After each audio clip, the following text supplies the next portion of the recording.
तो नमस्ते जी, कैसे आप सभी लोगों को। आशा करता हूँ कि आप सब लोगों को बहुत बढ़िया होंगे। तो स्वागत है एक बार आप सभी का हमारे आज के नए एक और यूट्यूब के ब्लॉग में। और अभी हम लोग जस्ट हो चुके हैं एकदम नहा के तैयार। अभी हम लोग जा रहे हैं मंदिर, क्योंकि आज है आषाढ़ी एकादशी का शुभ दिन। तो मेरे और मेरे परिवार की ओर से आप सभी को और आपके परिवार वालों को आषाढ़ी एकादशी की बहुत बहुत हार्दिक शुभकामनाएं। और आज के ही दिन हम लोग जा रहे हैं हमारी बाइक जो कि है लूसी R15M, उसकी सर्विस करने के लिए। और हम लोग सर्विस करने के लिए जाने वाले हैं नागपुर। कैसे क्या क्या प्रॉब्लम्स वगैरह गाड़ी में आ रही है, प्रॉब्लम्स तो नहीं है वैसे, सर्विस का ड्यू बहुत लंबा हो चुका है, बहुत टाइम से सर्विस नहीं कराई है, इसलिए थोड़े बहुत प्रॉब्लम्स है। तो सारी चीज़ें हम लोग डिस्कस करेंगे आप लोगों के साथ मोटर व्लॉगिंग सेटअप पर। तो सबसे पहले अभी हम लोग जाते हैं मंदिर, एक बहुत ही सुंदर सा मंदिर है हमारे पार्श्वनी में, तो जाते हैं वहाँ पर और दर्शन वगैरह करते हैं, फिर निकलेंगे नागपुर के लिए। तो बने रहे आज के इस ब्लॉग में जानने के लिए कि क्या सर्विसिंग कॉस्ट लगती है वगैरह सारी चीज़ें। सो या लेट्स गो। तो ये रही हमारी bike as you can see. तो इसको लेकर के चलेंगे थोड़ी देर में। उसके पहले हम लोग फटाफट से चेतक से चलते हैं और दर्शन करके आते हैं भगवान जी के। I feel love when I look into your eyes. I believe if you move out from my side, I believe. A few moments later. Now we are all set to leave. अभी हम लोग निकल रहे हैं फटाफट से हमारे घर से। मंदिर से हम लोग आ चुके हैं और अभी करते हैं लूसी को कोल्ड स्टार्ट सबसे पहले।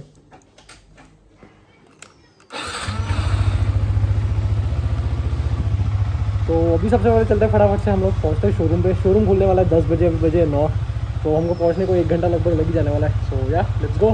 सो hello guys, welcoming you all to our motor vlogging setup. और अभी हम लोग इस वक्त 9 बजे ठीक पार्शनी से निकल रहे हैं।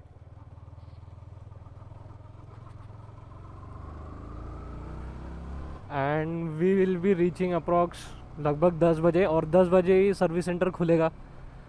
सो आई एम होपिंग कि सबसे पहले हमारे गाड़ी का जल्दी जल्दी नंबर लगे। सो या लेट्स रोल।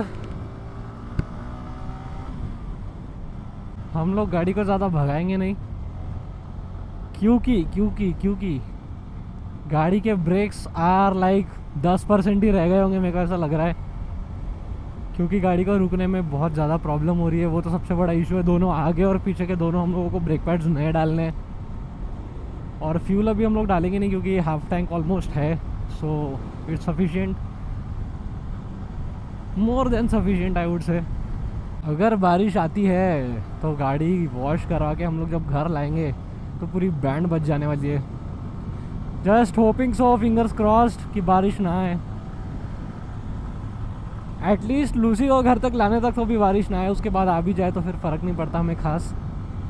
सो जैसे कि सबसे पहली चीज़ मैंने आपको बताई कि इसमें ब्रेक पैड्स डलाने हैं आगे पीछे दोनों के, क्योंकि ब्रेक्स आर ऑलमोस्ट डेड। 10% ही ब्रेक रह गए होंगे। देखिए पूरा ब्रेक दबा चुका हूँ, स्टिल रिस्पॉन्स लेने में टाइम लग रहा है, इसलिए मैं अभी गाड़ी स्लो चला के जाने वाला हूँ, ज़्यादा भगाऊंगा नहीं। एंड उसके बाद एक एक चीज़ों पे बात अगर आती है तो ऑयल फिल्टर, एयर फिल्टर वो भी डलने वाला है, ऑयल चेंज होगा। उसके बाद दोनों ब्रेक पैड्स डलेगी, कूलेंट टॉपअप होगा, ब्रेक्स ऑयल टॉपअप होंगे, यही सारी चीज़ें हैं। सबसे मेन दिक्कत तो जो आ रही है E20, if you can C E20, अगर आप लोगों को दिख रहा है तो हमारी जो टैंक है ना, इसमें जब बारिश आ रही है सो ये ग्रिप, आई गेस ये ग्रिप क्या ख़राब हो गई, डैमेज हो गई, क्या हो गया आई डोंट नो, धूप के वजह से वगैरह, इसमें से पानी लीक हो रहा है और पानी अंदर टैंक में जा रहा है। और वहाँ पे एक ड्रेनेज पाइप होता है, मैंने ऐसा सुना है, तो शायद वो हमारा चोक हो चुका है कि कुछ ऐसा इशू है, तो पानी वहाँ पे जमा रहता है। और E20 फ्यूल के साथ पानी का कॉम्बिनेशन इज़ लाइक डेडलीस्ट, ऐसा मैंने सुना है। तो वो बहुत ही बुरी चीज़ है, तो वो भी एक इशू सॉल्व करना है। उसके बाद वही है चैन क्लीन, चैन ल्यूब, चैन टाइट, ये सारी चीज़ें, थ्रॉटल वगैरह एडजस्टमेंट, ब्रेक्स एडजस्टमेंट प्रॉपर, यही सब होने वाला है आज के इस पूरे सर्विसिंग में, जो कि ऑलमोस्ट मैं आपको बता ही चुका हूँ क्या क्या होगा। थोड़े बहुत हमको ये जो मिरर्स वगैरह ये भी टाइट वगैरह कराने हैं। हम लोगों का वैसे बेसिकली प्लान तो ये था कि हम लोग एक सोलो ट्रिप पर, राइड पर अच्छा खासा दूर कहीं जाने वाले थे दूसरे स्टेट में, बट क्या करें, नसीब की बात है गाइस। हमारे नसीब को जमा नहीं हमारी खुशी, क्योंकि हम लोगों ने सोचा था ये गाड़ी की सर्विसिंग मैं अभी आने वाले ट्यूसडे या वेडनेसडे को कराने वाला था, एंड फ्राइडे को हम लोग निकलने वाले थे। क्योंकि मुझे ऐसा लगा था, हम लोगों को कॉलेज में जब हम लोगों ने हमारे नए कॉलेज में एडमिशन तो हमारा भाई कर चुका है, पोस्ट ग्रेजुएशन अभी हम लोग करने वाले हैं। एंड उसमें मैंने जब कॉलेज में एडमिशन किया तो मैंने उनको पूछा था, तो मुझे ऐसा लगा उन्होंने बोला था, और शायद आई गेस बोला ही था, उन्होंने बोला था अगस्त के एंड में लगभग कॉलेज चालू होगा। तो मैं बहुत एक्साइटेड था कि अगस्त के एंड में तब तक मेरी एक ट्रिप बढ़िया अच्छे से घूम के हो जाती है। बट स्कैम ऐसा हो गया कि मैंने कॉलेज में कॉल किया तो उन्होंने बोला कि अभी 27 से आप लोगों का इंडक्शन है, मतलब अब हम लोग वो ट्रिप पर ऑब्वियसली जा नहीं सकते राइड पर। तो जब भी फिर बीच में कभी टाइम मिलेगा तो हम लोग चले जाएंगे। तो अभी फ़िलहाल तो हम लोग ऐसे ही चलते हैं, आपको क्या दिखाए, यही नज़ारा है रास्ते पर देखने के लिए। सो गाइस, अगर रियल लाइफ में कभी KGF देखना चाहते हो तो पार्श्वनी आ जाना। यहाँ पे जब आप लोग खड़े होगे तो आपको बहुत ही खतरनाक सा नज़ारा देखने के लिए मिलेगा। रात में यहाँ पूरे लाइट्स वगैरह लगते हैं। तो ओपन माइनिंग है सिंगोरी की, जब पार्श्वनी आप लोग जाएंगे नागपुर से तो आपको ये दिखेगी। तो व्यू काफ़ी तगड़ा आता है यहाँ पे रात में वगैरह, आप लोग देख सकते हैं। अभी हम लोग है घाई में, तो हम लोग फटाफट से चलेंगे। सो गाइस, बच्चों के रिएक्शन क्रेजी से होते हैं, क्रेजी से बच्चे देखते रहते हैं बाइक को।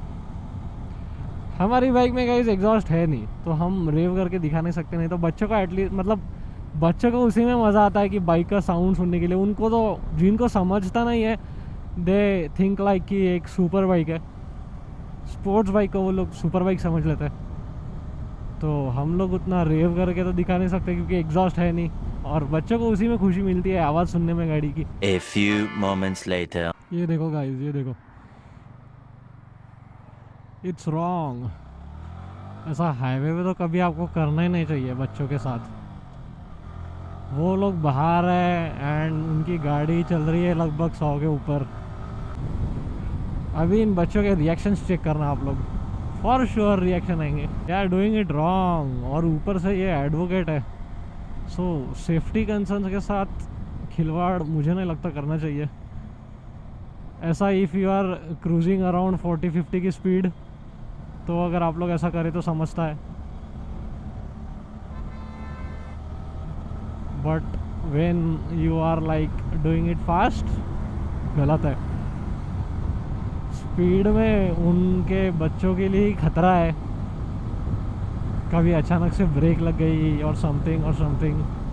तो guys have a look, Shivaji Maharaj और तुळजा भवानी आई। और एक बहुत ही अच्छे चीज़ के ऊपर मैं एक बार आप लोगों से बात करना चाहता हूँ। सो गाइस, जैसे कि अभी हम लोग राइड पर जाने वाले थे, तो हम लोगों को काफ़ी अच्छा फटका लगने वाला था investment, in terms of investment, क्योंकि हम लोगों को ख़रीदने थे राइडिंग गियर्स। और जब भी आप लोग कहीं भी राइड पर जाते हैं, 100 किलोमीटर्स की राइड क्यों ना हो, आप लोगों को प्रॉपर राइडिंग गियर्स पहनने ही चाहिए। तो सबसे पहले आप लोगों का लोअर बॉडी इंटैक्ट होता है, तो आप लोगों को सबसे पहले नीचे राइडिंग पैंट्स होना बहुत ज़रूरी है। और उससे भी ज़्यादा ज़रूरी तो राइडिंग बूट्स है। और राइडिंग बूट्स अगर आप लोग वाटरप्रूफ लेते हैं तो बहुत ज़्यादा अच्छा होता है, क्योंकि अगर वो वाटरप्रूफ नहीं होंगे सो रेनी सीजन्स में अगर कोई राइड करेंगे आप लोग तो आपको तकलीफ़ देगा। तो राइडिंग बूट्स तो है ही है नेसेसिटी, और पैंट्स भी ज़रूरी है, और ऑब्वियसली जैकेट तो नेसेसरी है ही। हेलमेट तो मतलब हर जगह कंपलसरी है, तो हेलमेट को तो छोड़ ही देंगे। और एक अच्छा हेलमेट और एक अच्छे राइडिंग गियर में आप लोगों को इन्वेस्ट करना ही चाहिए। राइडिंग गियर में इन्वेस्ट करना, वो भी एक अच्छे राइडिंग गियर में इन्वेस्ट करना इज़ अ नेसेसिटी। वहाँ पे आप लोगों को पैसे के बारे में सोच के थोड़ा कॉम्प्रोमाइज़ नहीं करना चाहिए। आप लोगों को अच्छे सेफ्टी रेटिंग्स के साथ वाले ही राइडिंग गियर्स लेने चाहिए, वही मैं सजेस्ट करता हूँ, जो कि मैं भी अभी लेने ही वाला हूँ। अभी नहीं लूँगा, बट जब भी अगले राइड पे जाऊँगा उसके पहले लेने ही वाला हूँ। कौन सा लूँगा, क्या लूँगा, उस पर एक डिटेल पूरा अलग से अगला अच्छा व्लॉग बनेगा, तो वो भी आप लोग देखिएगा इन फ्यूचर। ये ट्रैफिक गाइस बड़ी बुरी होती है यहाँ पे। इस ओवरब्रिज का काम शुरू है, उस वजह से यहाँ पे हमेशा ट्रैफिक मिलती है देखने के लिए। और एक चीज़ मैं आप लोगों को बोलना ये चाहूँगा कि एज़ यू ट्रैवल लॉन्ग, अगर आप लोग लंबे राइड पर जा रहे हैं या फिर ऐसे 2-4 राइडर साथ में, और आप लोग विया ब्लूटूथ कनेक्टेड एक दूसरे से बात करते करते कंटिन्यूसली जा रहे हैं, तो आप लोगों को बार बार प्यास लगती है, मुंह सूखता है। और मैं जब से घर से निकला हूँ, तो मैं जब से आप लोगों से बात कर रहा हूँ, तो मेरा भी मुंह अभी सूख चुका है, प्यास लग चुकी है। तो उसके लिए राइडिंग करते वक्त अगर आप लोगों को स्टॉप नहीं लेना है, so hydration bag is the solution. Hydration bag भी आ जाता है 2 से 3 हज़ार का लगभग, उससे सस्ता नहीं होता। उससे सस्ता अगर आएगा तो क्वालिटी बहुत ख़राब रहेगा, इसीलिए हाइड्रेशन बैग लेना पड़ता है। उसके अंदर हाइड्रेशन ब्लैडर होता है, तो वो नियरली 3-4 हज़ार अप्रॉक्स। अच्छे ब्रांड का लोगे तो 5-6 हज़ार का जाएगा, तो वो भी एक ज़रूरी चीज़ है।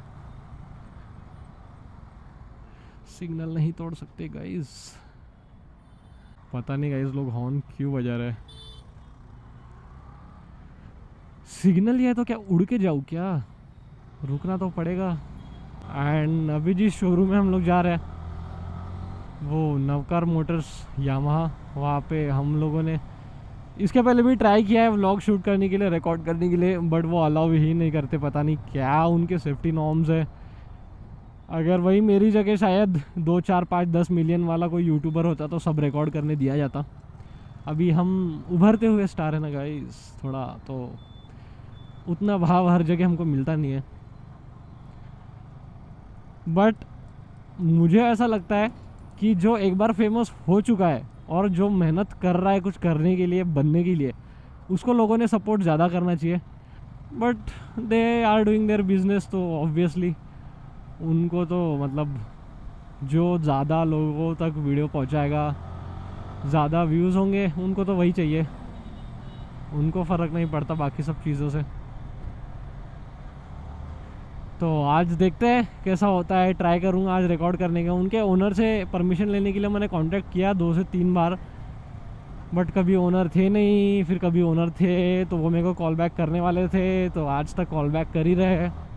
कोई कॉल बैक वगैरह आया नहीं उस चीज़ को। लगभग 8 से 10 दिन हो गए अप्रॉक्सीमेटली। मेरे को तो लग रहा है लगभग 5 से 6 हज़ार लगने वाले सर्विसिंग में, क्योंकि ब्रेक पैड्स भी डलने हैं, बाकी सारी चीज़ें छोटी छोटी। तो अभी देखते हैं क्या होता है। और हम लोग अभी जैसे नवकार यामा में भी जा रहे हैं, तो वहाँ पर एक लड़का है स्पेसिफिकली रोशन के सिवा मेरी बाइक आज तक किसी और ने सर्विस की नहीं है, और हमेशा वही मेरी बाइक अटेंड करता है, देखता है। और मुझे उस पर मतलब एक ब्लाइंड ट्रस्ट है कि वो गाड़ी एक बार चला लेगा, फिर उसको जो भी चीज़ें लगी छोटी मोटी वो सब खुद से कर लेता, उसको बोलने की बताने की ज़रूरत नहीं पड़ती। सो वही चीज़ है। बट इस बार मुझे बोला गया था कि वो नहीं कर पाएगा मेरी बाइक सर्विस, क्योंकि वो एक्सीडेंटल गाड़ियों को रिपेयर करता है। Because he has crazy experience, मतलब उसको बहुत अच्छा एक्सपीरियंस है यामा का। उसको पूरी गाड़ी के टुकड़े पुर्जे भी अलग करके दे दिए, डिसमेंटल करके, तो वो पूरी गाड़ी बना सकता है। इंजन से लेके सारी चीज़ें अच्छे से जानता है वो सारी चीज़ें। यहाँ से अगर हम लोग गाइस रॉन्ग साइड चले गए तो भी होगा, शोरूम बस आ चुका है, आगे ही है। बट हम लोग रॉन्ग साइड जाएंगे नहीं।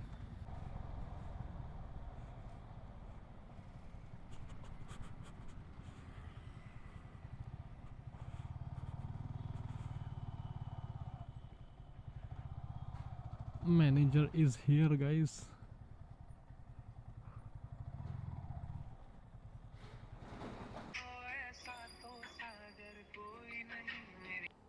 हॅलो, किती वेळ आहे यासाठी? बस निघालो. मी आलो, इथं बाहेर आहो उभा.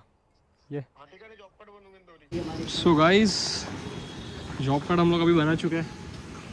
एक एक करके टेक्नीशियन लोग आ रहे हैं, पर रोशन अभी आने का है। रोशन से बात की तो बोले बस आ रहा हूँ। साथ में ये भाई की भी बाइक है यहाँ पर। भाई हमसे पहले आए। कितने बजे आए तुम? 9:45। भाई एकदम ऑन पॉइंट आ गए थे। भाई को रिस्क ही नहीं लेना था, आज हमारे जैसा ही काम था। तो रोशन वगैरह आता है, फिर उसको दिखाते एक बार, गाड़ी चलाने वगैरह बोलेंगे।